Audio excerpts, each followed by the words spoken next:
দীর্ঘ ১ মাস পর শনিবার থেকে গ্যাসের সরবরাহ বাড়লেও সংকট এখনও কাটেনি। বিশেষ করে শিল্প কলকারখানায় গ্যাসের প্রয়োজনীয় চাপ না পাওয়ায় উৎপাদন ব্যাহত হচ্ছে। রাজধানীর বিভিন্ন এলাকায় সিএনজি পাম্পেও দেখা গেছে যানবাহনের দীর্ঘ সারি। ৩ থেকে ৫ ঘন্টা অপেক্ষা করেও গ্যাস পাচ্ছেন না চালকরা। বাসাবাড়ির আবাসিক গ্রাহকরাও স্বল্প সরবরাহের কারণে রান্নাবান্না নিয়ে ভোগান্তিতে পড়েছেন। পেট্রোবাংলার তথ্য অনুযায়ী শনিবার সন্ধ্যা ৬টায় দেশে মোট গ্যাস সরবরাহ ছিল ২৩১ কোটি ১০ লাখ ঘনফুট।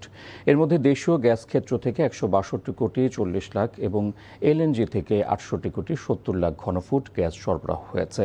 রোববার সন্ধ্যা ৬টায় মোট সরবরাহ বেড়ে দাঁড়িয়েছে ২৩৮ কোটি ২০ লাখ ঘনফুট, অর্থাৎ সরবরাহ বেড়েছে ৭ কোটি ১০ লাখ ঘনফুট। দেশে গ্যাসের দৈনিক চাহিদা প্রায় ৪০০ কোটি ঘনফুট।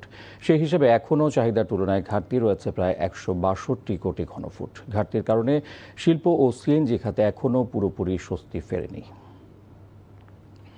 আগে আরো কম ছিল। আগে প্রেসার ছিল ১০০, ১১০ বা ১০০ রকম, এখন ১৫০, ১৭০, ৮০ এরকম পাওয়া যায়। সকাল ৮:৩০ বাজে সিরিয়াল ধরছি। আপনার হোলি ফ্যামিলির রাস্তার শেষ মাথা থেকে শুরু করে এখন পর্যন্ত আপনি তো দেখতেই আছেন, পাম্পের কাছেও আসতে পারি নাই। না, আগের চাইতে অনেক সিরিয়াল কমছে, আমরা অল্পতেই পাইতেছি আর কি।